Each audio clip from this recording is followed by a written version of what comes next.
बिस्मिल्लाहिर्रहमानिर्रहीम। अस्सलामु अलैकुम वरहमतुल्लाह।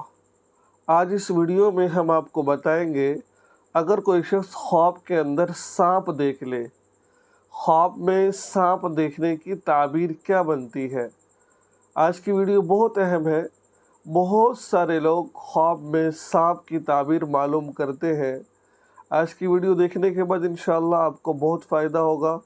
आज मैं बताऊंगा ख्वाब में सांप देखने के बाद आपने क्या करना है जिसकी वजह से आपको नुकसान ना पहुंच सके। नाज़रीन, ख्वाब में सांप का देखना ये इस बात की अलामत है कि आपके घर के अंदर कोई पोशीदा दुश्मन छुपा हुआ है। और अगर देखें कि इसके घर में सांप है तो घरेलू दुश्मन पर दलील है, यानी कि घर में कोई दुश्मन है। और अगर देखें कि किसी ने जंगल में सांप देखा है तो ये इस बात की तरफ इशारा है कि कोई घर के अलावा कोई बाहर आदमी है जो आपका दुश्मन है। और अगर देखें कि इसने सांप से लड़ाई की है, दलील है कि दुश्मन से झगड़ा करेगा। और अगर देखें कि सांप इस पर गालिब आया है, दलील है कि दुश्मन पर फातह ना पाएगा।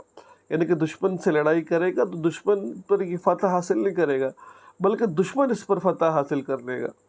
और अगर देखें कि सांप ने इसको काटा है, दलील है कि दुश्मन से नुकसान पाएगा। और अगर देखें कि इसने सांप को मारा है, दलील इस बात की है, ये इस बात की तरफ इशारा है दुश्मन पर ये मगलूब आ जाएगा। यानी कि ये सांप को मारना इस बात की दलील है कि ये दुश्मन जो इसका दुश्मन है इस पर ये फातह हासिल करेगा। अगर देखें कि इसने सांप का गोश्त खाया है, ये इस बात की तरफ इशारा है कि किसी कदर दुश्मन का माल खाएगा, यानी कि दुश्मन के माल में से कुछ न कुछ माल खाएगा।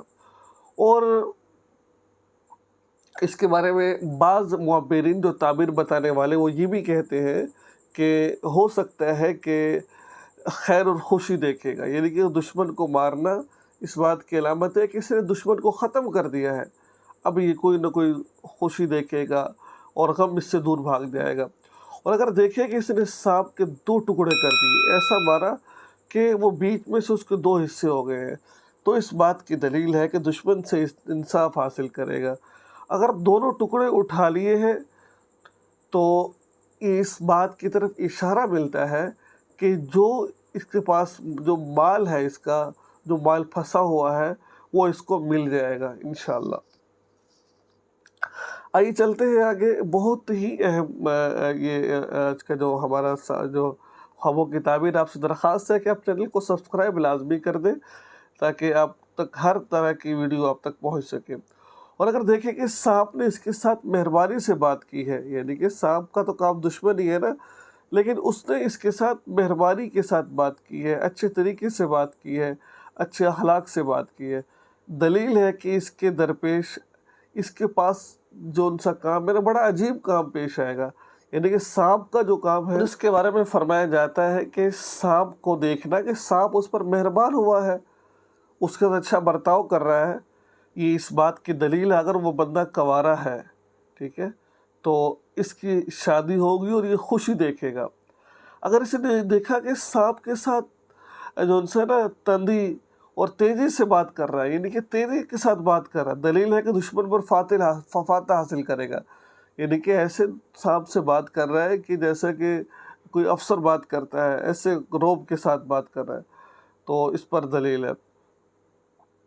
अगर देखें कि सांप मरा हुआ है, सांप को मरा हुआ देखे तो हक ताला इससे शर और आफत को दूर करेगा और इसको तकलीफ ना पहुँचेगी। अगर देखें कि सांप इसके ताबेदार है, दलील है कि मर्तबा और बुजुर्गी हासिल करेगा। अगर कोई शख्स ये देखे सांप इसकी नाक से या पस्तान से, औरत है तो, या पेशाब पखाने की जगह से निकला है, तो इस बात की तरफ इशारा है कि इसके घर के अंदर इसका बेटा बेटी कोई दुश्मन निकलेगा इसका, जो इसके साथ बगावत करेगा, इसको नुकसान पहुंचाएगा। नाज़रीन, हज़रत जाफ़र सादिक रहमतुल्लाह फरमाते हैं कि सांप को देखना ये 10 वजूहात की बिना पर है। या तो ताकत की तरफ इशारा है, या ज़िंदगानी की तरफ इशारा है, یہ سلامتی کی طرف اشارہ ہے، یا اللہ اس کو بادشاہی عطا کریں گے اس کی طرف اشارہ ہے، یا اس کو سپاہ سالاری ملے گی، یا عورت شادی کرے گا اس کی طرف اشارہ ہے، یا اللہ اس کو دولت عطا فرمائیں گے، یا اس کی موت واقع ہو جائے گی، یا لڑکا یعنی کہ اس کا بچہ اس کا خلاف ہو جائے گا، یا پھر اس کے علاقے میں کوئی سیلاب آئے گا۔ آپ نے خواب میں سانپ دیکھ لیا تو اب آپ پریشان مت ہو، اللہ کے راستے میں صدقہ خیرات کر دیں، اور یہ خواب کسی کے سامنے ذکر بالکل مت کریں۔ اگر آپ یہ کام کر لیں گے انشاءاللہ آپ کو کوئی چیز نقصان نہیں پہنچا سکتی۔ اللہ کے راستے میں صدقہ خیرات کر دیں، ذکر مت کریں، بس اتنا سا کام ہے۔ اور الٹی سائڈ پر جب اٹھے خواب دیکھ کر تھو تھو کر دیں، اعوذ باللہ پڑھ لیں، دعا پڑھ لیں، انشاءاللہ آپ کو کوئی نقصان نہیں پہنچائے گا۔ دعا میں یاد رکھیے، چینل کو سبسکرائب کیجیے اور ویڈیو کو آگے ضرور شیئر کیجیے۔ السلام علیکم۔